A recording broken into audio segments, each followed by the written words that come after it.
Welcome to today's Wendy Wisdom. We're doing daily quick lives this week, celebrating the launch of our I Have Your Back plan, which starts now. Today, we're going to talk about making your LinkedIn profile magnetic. Let's get started.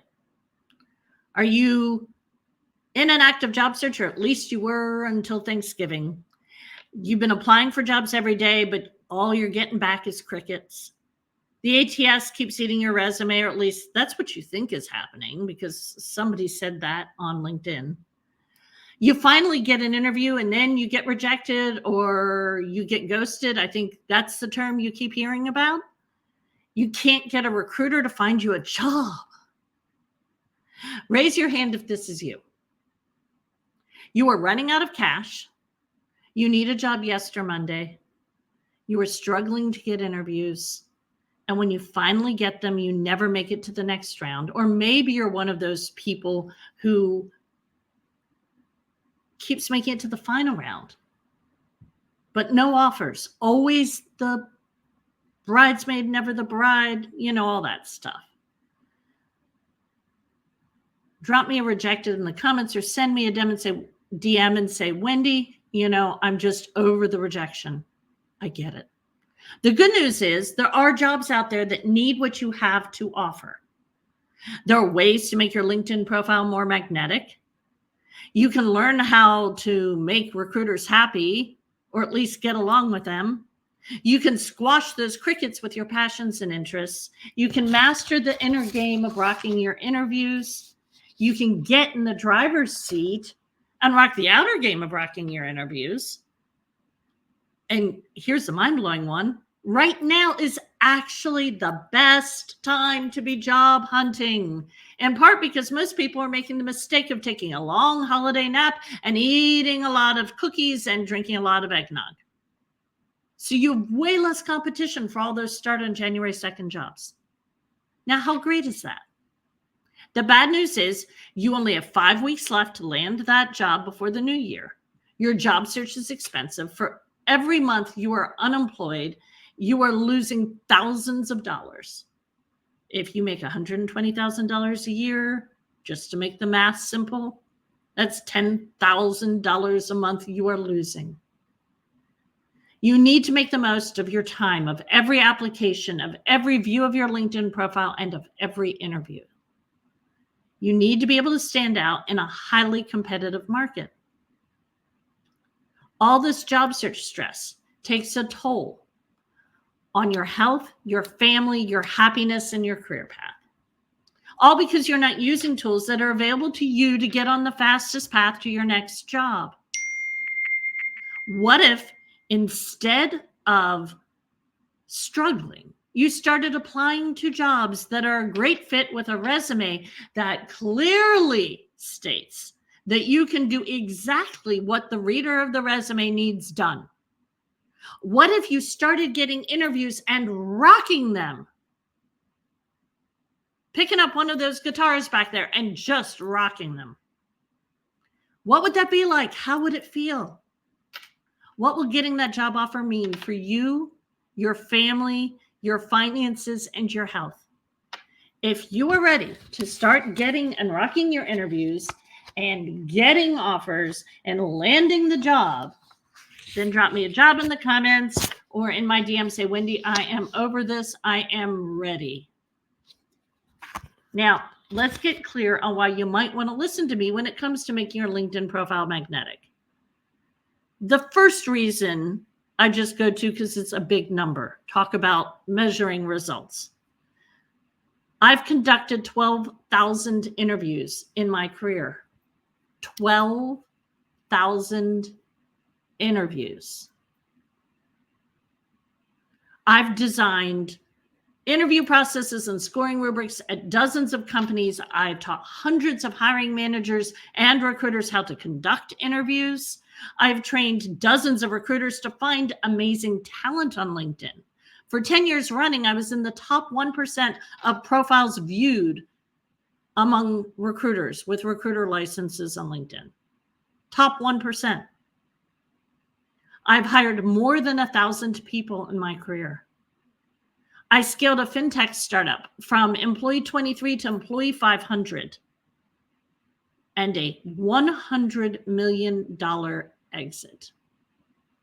So now that you know why you're listening, let's talk about what we're going to learn today. We're going to talk about the steps to make your LinkedIn profile magnetic. Step 1, the headline. Brand yourself with your headline using the words someone would use to find someone who does what you want to do in your next job, not what you currently do unless it's the same. And throw in a word or two about your superpowers, especially if they add value in your field. My favorite example, the charismatic CFO. Our goal was to get her last job of her career at a much larger credit union than the ones she'd worked for before. She didn't even have a LinkedIn profile because she was so amazing at networking that she'd always gotten her jobs that way. But it was time, and we did one. We created one. And we threw in one of her superpowers into that headline instead of just going with the job searchable title thing.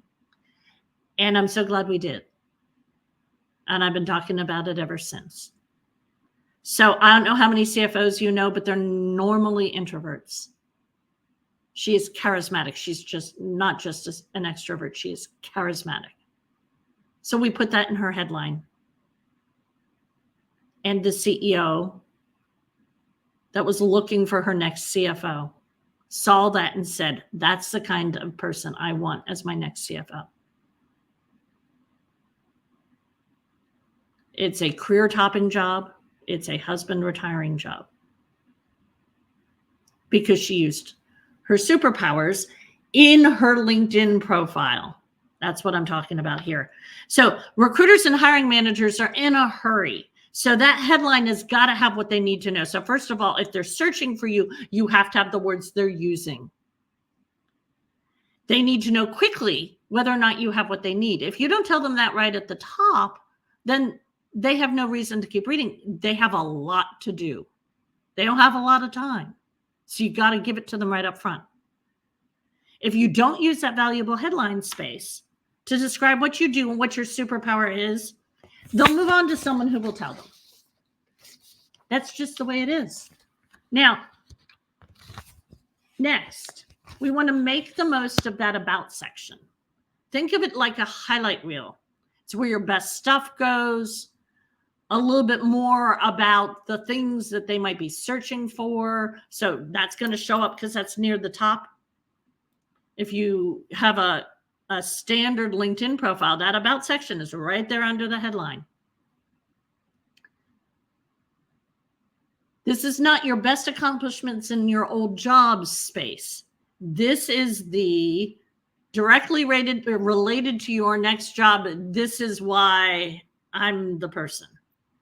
It's also a good place to explain transitions or highlight old experiences buried deep in your experience section that they might miss.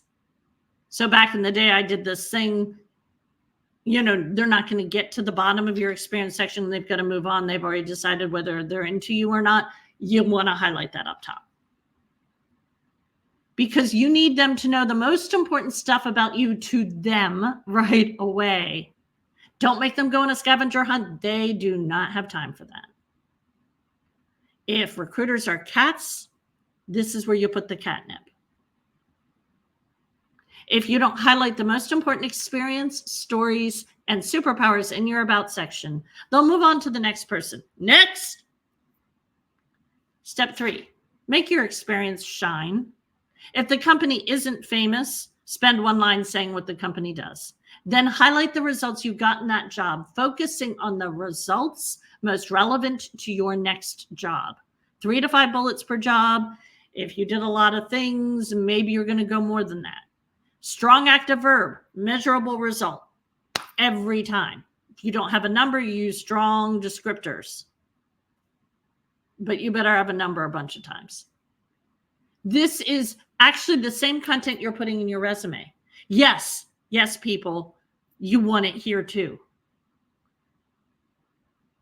You're not describing your responsibilities. Nobody cares about your responsibilities. Your responsibilities are a snooze fest. Your responsibilities will definitively make your job search take longer. What they care about is results. Remember, what's in it for me? Well, the person looking to fill your dream job needs you to make it easier for them to find out you're their dream candidate. If you don't demonstrate that you can do the things that they are looking for, that are most relevant to your next job in your experience section, no one will think you're qualified. It's that simple. Really that simple. So, are you ready to get on the fastest path to your next job? Comment magnetic in the comments or send it to me in a DM and I'll get you my cheat sheet. Now, I'm going to be honest, the job market is scary. And that's now while everyone else is taking off, drinking their eggnog, eating their cookies, taking their long winter's nap. When they're back at it in January, applying to all the jobs, whether or not they're qualified, you'll have a lot more competition. Now, here's the good news. It is possible to get on the best path to your next job. And when you do this, you'll apply to jobs that are a good fit for the next step in your career, that are a good fit for what you want, for what you have to offer. And when you do that, you will start getting interviews and rocking those interviews and landing job offers. If you want the details on my I Have Your Back plan for your holiday job hunt, you can start now if you're smart. You can start in January if you want to. Reach out in the DMs this week and I'll share all the holiday goodness I'm including. I'm cooking it up. And you know, I'm a really good home chef. So you probably want some. Have an absolutely fabulous rest of your day.